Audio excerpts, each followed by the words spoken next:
Volto aqui para falar com vocês sobre os atentados que aconteceram, em teoria, né, ao território russo, as tropas terrestres, né, que teriam supostamente invadido o território russo.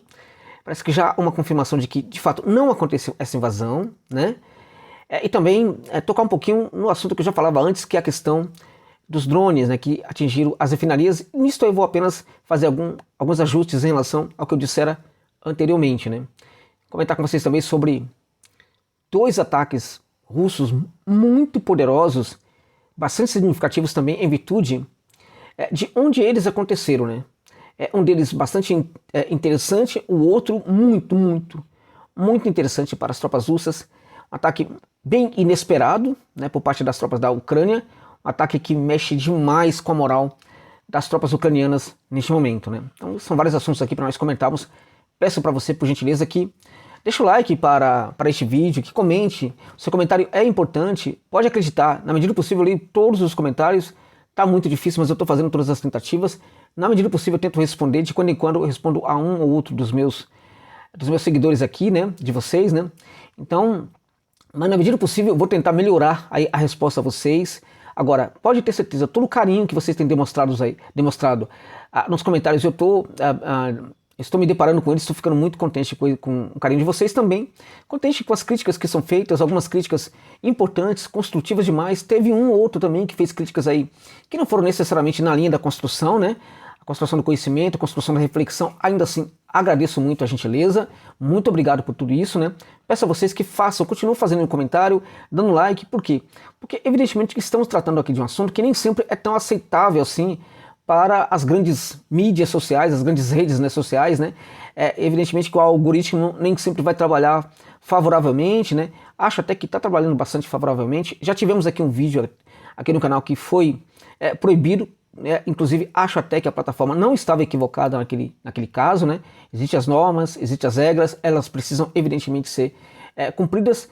Podemos achar que foi um pouco rigoroso, mas não foi, né? De qualquer maneira, isso assim, mostra que precisamos, na verdade, trabalhar juntos aqui para que os nossos vídeos alcancem um público cada vez maior, né? Porque não estamos necessariamente aqui produzindo um conteúdo que é do agrado de muitos poderosos, né? Então, num ou no outro momento o canal pode evidentemente começar a cair, em virtude até mesmo de uma menor divulgação, né, dos nossos vídeos. Então importa muito para que isso não aconteça que você deixe os seus comentários, deixe os seus likes. Se você não é inscrito, se inscreva no canal e assim por diante, beleza? Vamos lá, olha só, vou começar a falar da questão da suposta invasão terrestre, né? E depois eu vou falar dos ataques que aconteceram em duas cidades muito interessantes, esses ataques aí da parte da Rússia ao território da Ucrânia, né? Evidentemente, claramente, né, que a gente teve aí uma situação de muita intenção prévia, né, de divulgar por parte de muitos os feitos da Ucrânia, né? Claramente que este canal poderia também falar sobre os ataques ucranianos. Por que eu não faço tanto isso? Evidentemente que em alguns momentos eu falo dos ataques ucranianos, né? Inclusive no vídeo anterior eu falei dos ataques ucranianos dos drones, né, que atingiram as refinarias. A questão é o enfoque, né? Mas de certa forma eu falo muito mais dos ataques russos, né? Por que isto acontece? Porque a Rússia hoje enfrenta uma oposição mundial, sobretudo das grandes redes, né, da mídia mainstream, né, enfim, na sua luta contra a Ucrânia. A Operação Militar Especial tem ali alguns objetivos, né? E até hoje o mundo não aceitou esses objetivos da Rússia, até hoje o mundo não aceitou ainda essa Operação Militar Especial da Rússia. Se fosse uma Operação Militar dos Estados Unidos ao México, o mundo inteiro estaria aceitando, divulgando, parabenizando os americanos em virtude do feito, da coragem, assim por diante. Mas isso não é permitido à Rússia. Então, o que o mundo quer da Rússia? Quer que a Rússia aceite assim facilmente, sem nenhuma luta, né, todos os interesses do Ocidente de tentar destruí-la, de tentar fragmentá-la. Este canal se presta assim ao serviço de divulgar os feitos russos que são verdadeiros. Eu não estou falando nada do que não acontece, eu estou evidentemente falando aqui dos feitos que de fato são verdadeiros, né, dos ataques que são reais, das conquistas que são reais, né, algo que é muito pouco divulgado pela mídia mainstream. Você pode perceber, por exemplo, que a Ucrânia em nenhum momento, a partir da sua contraofensiva, conseguiu retomar os territórios de Kherson, Zaporizhia e também no Oblast de Donetsk e também de Luhansk. Até agora a Ucrânia não conseguiu retomar esses territórios, né? Então veja, este fato, apenas este fato mostra quem que está vencendo essa guerra, né? Só que o mundo quer insistir, quer colocar na cabeça, quer assim, colocar na cabeça de todos, né, que a Ucrânia, né, no caso a OTAN, mas eles sempre vão falar Ucrânia, que é uma forma de enfraquecer a Rússia, né, que a Ucrânia está vencendo a guerra, que a Ucrânia está destruindo as instalações, as armas russas não servem para nada, enfim, que o exército russo está sendo destruído, né. Ocorre, né, que neste momento ainda a Ucrânia ainda não retomou esses territórios, muito longe disso. Então, veja, estão contando uma mentira muito grande para vocês, né, e evidentemente que eu não vou contribuir para que essa mentira seja ampliada. Já bastam os divulgadores, né, os produtores de conteúdo no mundo inteiro que fazem isso o tempo inteiro. Eu falei no vídeo anterior, né, de um produtor de conteúdo aqui no Brasil que na verdade pratica aquilo que muitos outros em vários lugares do mundo também o fazem, né, que falar, por exemplo, dos feitos da Ucrânia, o ataque da Ucrânia que destruiu, né, as melhores, né, refinarias de petróleo russo, que é mentiroso, né. 3 das refinarias que estão entre as melhores, mas que não são as melhores da Rússia. Mas quando eu falo as melhores, né, quando eu não faço esses simples ajustes, né, eu estou, na verdade, criando uma narrativa, né, que mostra o poderio, né, da Ucrânia, não da OTAN, da Ucrânia, né, a capacidade da Ucrânia de destruir, de vencer a Rússia no seu confronto. Então, evidentemente que aqui eu não vou ficar fazendo esse tipo de coisa, né, não vou. Agora, se há aqueles que acham que, né, eu eventualmente não estou aqui, que eu aqui neste canal estou fazendo comentários aqui, que eu não tenho um lado, né, que na verdade, você na verdade quer se fazer de, enfim, de pessoa que não tá adota nenhum lado nem outro, tal, aquela coisa toda, quer bancar o isentão, como alguém já falou inclusive aqui no comentário. Não, aqui não tem isenção. Eu sou pró-Rússia. Por que eu sou pró-Rússia? Porque a Rússia luta, na verdade, pelos interesses do sul global, né? Vencer a OTAN neste momento, vencer essas intenções bélicas do Ocidente neste momento, na verdade é algo muito positivo para o sul global. Evidentemente que eu não tenho nada contra o povo ucraniano. Se você for fazer uma pesquisa hoje na Rússia, os meus amigos, irmãos e irmãs brasileiros e latinos, né, que moram na Rússia, né, se fizerem vocês uma pesquisa aí com os conhecidos de vocês, né, com as pessoas na rua, vocês vão perceber que a grande maioria dos russos adora o povo ucraniano. Entende? Gosta do povo, não tem nada contra o povo ucraniano. Eu também não tenho nada contra o povo ucraniano. Sabe por quê? Porque para mim o povo ucraniano e o povo russo não são muito diferentes, né? Não são diferentes assim, tão diferentes assim. Então o caso aqui é que na verdade, né, a minha tentativa né, de fazer uma abordagem que favoreça a luta da Rússia hoje contra as elites ucranianas, né, que hoje patrocinam, né, uma tentativa de destruição da Rússia e também a destruição da própria Ucrânia. Né? Então não é nada contra o povo ucraniano, longe disso, né? É algo sim a favor do povo russo, sim a favor também do povo ucraniano, porque quando eu ataco, por exemplo, o Zelensky, na minha opinião, eu estou defendendo o próprio povo ucraniano, né? Que tem no Zelensky um grande inimigo, né? Hoje, um dos maiores inimigos da Ucrânia, se não o maior, é o próprio Zelensky, é o próprio chefe, comandante do país, o Zelensky, né? Então se você for ler, na verdade, os jornais ditos independentes, né? Não aquela mídia mais tal, favorável, os veículos independentes. É impressionante como o Kiev independente. Você vai ficar impressionado com a narrativa que eles contam. Eles estão analisando, estão vendo uma realidade completamente diferente, uma realidade que ninguém mais vê, né? Então eles querem colocar e colocam na cabeça do ucraniano que a Ucrânia está vencendo a guerra contra a Rússia, que a Rússia é, sabe, demoníaca, né? Que a Rússia ataca, não sei. É impressionante. Né, o caráter demagógico, né, que faz parte dessas narrativas. Então, evidentemente que a pessoa lá na Ucrânia, ela tem essa percepção na verdade, de que a Rússia é o grande inimigo, porque isso está sendo criado o tempo inteiro como uma realidade para essas pessoas, né? Ocorre que aqui, fora da Ucrânia, em vários países, Estados Unidos, outros lugares da Europa, aqui na América Latina, aqui no Brasil, na África, enfim, em vários lugares do mundo, querem fazer a mesma coisa, querem fazer a gente acreditar, né, que a Ucrânia está vencendo, que a Rússia está perdendo, que a Rússia, na verdade, neste momento, é o grande vilão dessa história, né, que aquela operação militar especial que o Putin resolveu fazer, né, com a entrada na Ucrânia para libertar, inclusive, o Donbass, né, dos ataques nazis, que aquilo não existia, e aí eles não se voltam para os números, né, de pessoas assassinadas no Donbass, antes, por exemplo, da Operação Militar Especial. Então, na verdade, este canal, né, ele defende sim essa causa, né, este canal defende sim, gostem ou não, defende a luta da Rússia para libertar a Ucrânia, inclusive, dos seus dirigentes nazis, né. Ok? Então, se vocês, há aqueles que acham, por exemplo, que aqui não tem um lado sim, é o lado da verdade, ok?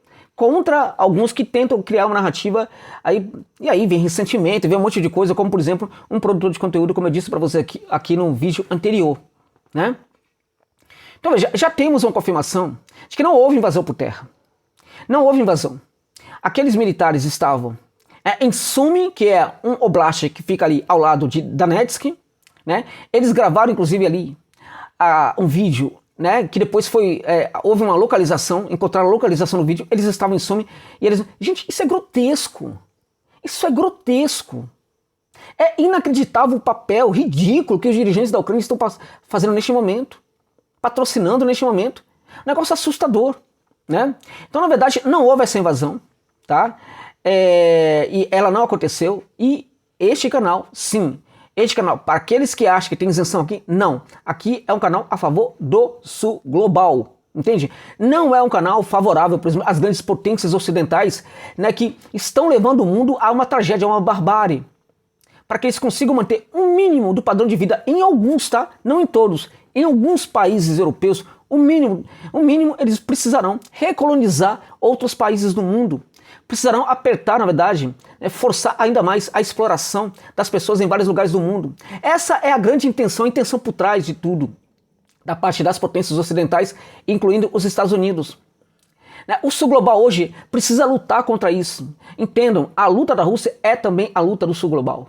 Entende? E não posso ficar como pessoa que viveu num país que sempre foi vítima da grande exploração ocidental, eu não posso ficar, neste momento, do lado dos chefes nazis que estão hoje no gabinete presidencial lá da Ucrânia, o Zelensky e os seus amiguinhos, entende? E também não vou ficar do lado de outros produtores de conteúdo, né, que na verdade não sei porquê, né, eu não posso afirmar, não sei porquê, defendem tanto esse lado também.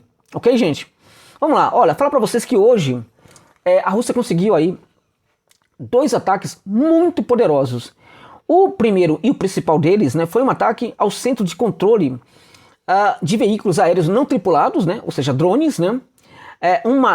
O ataque também aconteceu a uma estação de guerra eletrônica na cidade, né, de Pavlovka, né. Não, na verdade, Pavlovka, Pavlovka, na verdade, foi uma cidade... É uma cidade em que houve um ataque também. Este ataque aconteceu, né, numa região muito interessante. Você vai ver aí no mapa, né, nessa ponte da cidade, na verdade, no distrito de Antonovka, né, ucraniano Antonivka, né. Então houve um ataque aí nessa ponte. Perceba aí, a cidade / distrito de Antonivka está, na verdade, aí circulado, entende? Repare um pouco abaixo. O que temos aí? O que temos abaixo é a cidade de Kherson, né? Como você pode ver, Kherson está muito perto aí de Antonivka, né? Repare neste outro mapa aí, que fica muito mais claro aí. Então teve essa ponte aí, e o ataque russo foi a essa ponte. As forças russas ultrapassaram essa ponte, ok?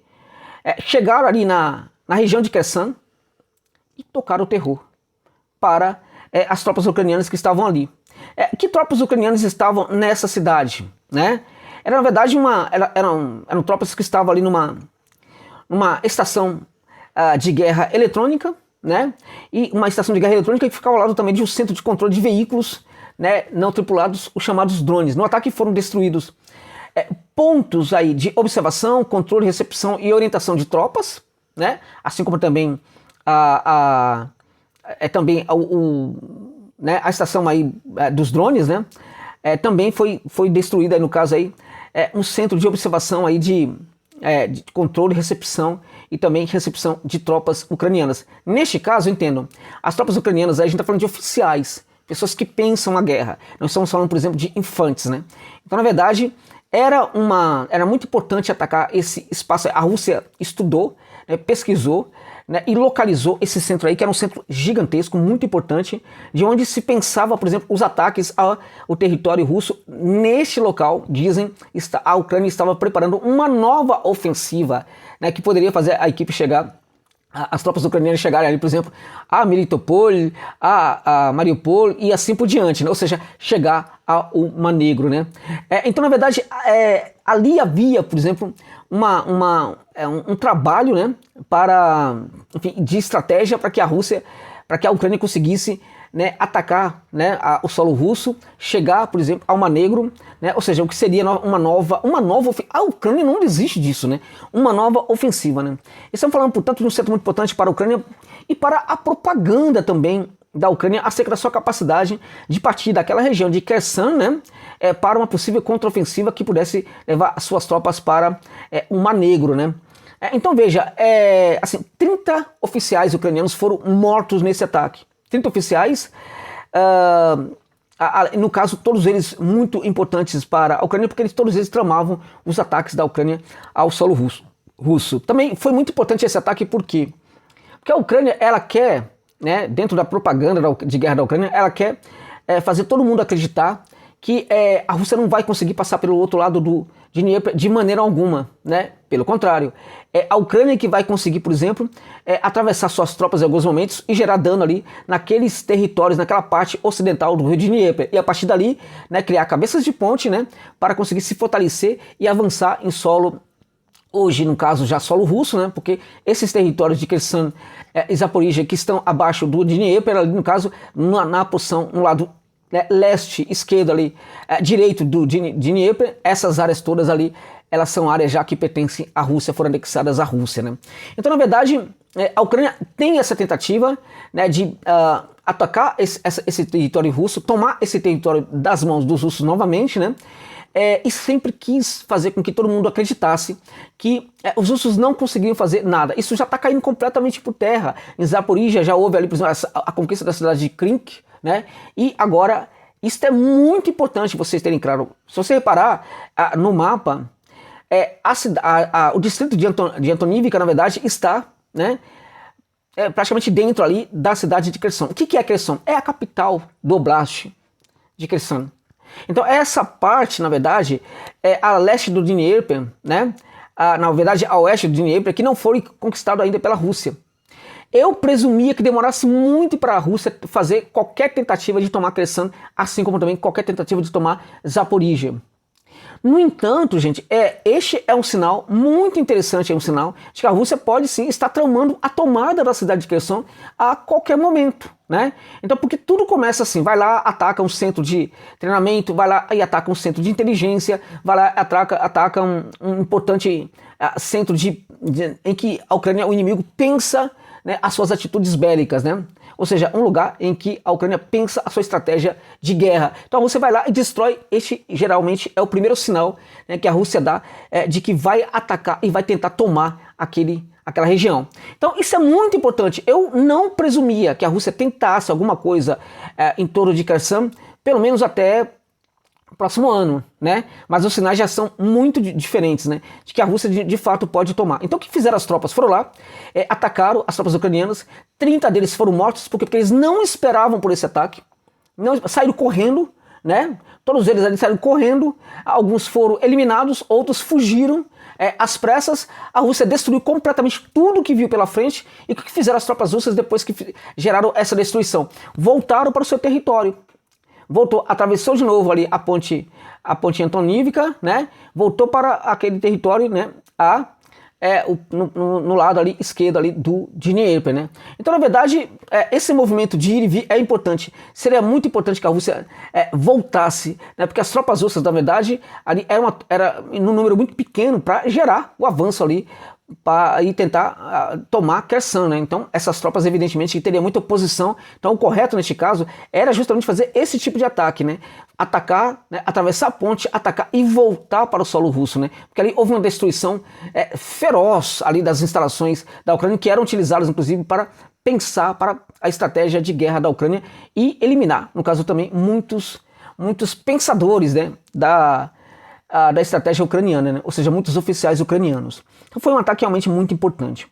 Agora você vai ver aí no outro mapa que eu estou mostrando para você aí, algo também bastante interessante. Trata-se da cidade de Novopavlivka. Novopavlivka é uma cidade que fica no Oblast de Dnipro, né? Dnipropetrovsk, né? É muito interessante. É uma das maiores cidades ali que fica no Dnipro, né? no Dnipro, né? Que é a província de Dnipropetrovsk, né? Que fica aí, evidentemente, né? Na parte ocidental ali do Dnieper, do rio Dnieper, né? O rio Dnipro, para aqueles que preferem. Esse Oblast, em nenhum momento a Rússia está dando muito combate nesse Oblast. Em nenhum momento. Assim como também não está gerando combate ali em Mykolaiv. A Rússia não sinaliza até o momento a sua disposição de tomar Mykolaiv e também o Oblast de Dnipropetrovsk, né? Contudo, o ataque a esse centro aí de inteligência ucraniana, que era um centro também bastante relevante, né? Mostra que a Rússia pode sim estar a mudar as suas intenções em relação à Ucrânia, né? Pode perfeitamente ali, vai atacar tudo pela frente que tiver, em qualquer oblast, desde que esses centros sejam importantes para a manutenção da guerra, né? Vai tentar atacar, e se preciso for, vai tentar chegar também a essa região. Então, Dnipro que se cuide, né? Porque esse ataque também pode ser um sinal das forças russas. Não há informação sobre o número de vítimas, mas ele foi aparentemente bastante relevante aí. No caso, não dá para falar dentre essas vítimas quais que faleceram. No outro ataque, eu falei de 30, os 30 foram dessa para a outra, né? Já não sobrou nenhum, não temos ferido entre os 30. Os 30 na cidade, ali em Antonivka, né? Os 30 que foram atacados pela Rússia, que foram eliminados para os ucranianos e para as famílias desses militares, infelizmente eles, né, faleceram, né? Então, era isso que eu queria falar para vocês neste vídeo. Há uma tentativa, na verdade, propagandística da Ucrânia, né? Que conta, na verdade, com a gentileza de produtores de conteúdo no mundo inteiro, assim como da mídia mainstream, né? De falar sobre os feitos da Ucrânia, né? Os grandes feitos da Ucrânia, que a Ucrânia está vencendo a guerra e assim por diante, e tratam, na verdade, de tentar mostrar que a Rússia é muito frágil, um país frágil, né? Que, enfim, está, na verdade, vencendo a guerra da Ucrânia. Só para finalizar sobre a questão, por exemplo, dos drones que atacaram as refinarias, tá? É claro que os drones geraram um certo dano para a Rússia, como eu disse no outro vídeo, né? Pode ter parecido aí para alguns, inclusive nos comentários alguns postularam isso, né? De que de repente não foi bem assim, que tem danos. Não, claro que tem danos, mas danos muito irrelevantes, né? Que não mudam absolutamente nada. Absolutamente nada. Quanto ao fato de que, né, as forças aéreas russas, elas são, por exemplo, infalíveis, né? Não são infalíveis, né? Elas não são, né, aquela porqueira toda que aquele produtor de conteúdo dissera, né? Não é, né? Que elas são muito falhas, não são. São muito boas, né? Muito importantes sim. Agora, evidentemente que ela falha em algum momento, porque é muito ataque o tempo inteiro da OTAN com aquilo que a OTAN tem de melhor. Um ou outro ataque, evidentemente, um ou outro drone, evidentemente, acaba passando, né? A Rússia tem que se sofisticar nesse sentido, tem que melhorar a sua força, a sua defesa aérea, evidentemente que sempre tem que aperfeiçoar. Mas a defesa aérea da Rússia hoje é a melhor do mundo, né? Não tem outra melhor, né? Nem dos Estados Unidos hoje é superior à da Rússia. Evidentemente que vai ter uma outra falha. Agora, importa muito mais falar, né, todos os drones que foram abatidos. Né? Foram 58 drones que foram abatidos nessa tentativa da Ucrânia.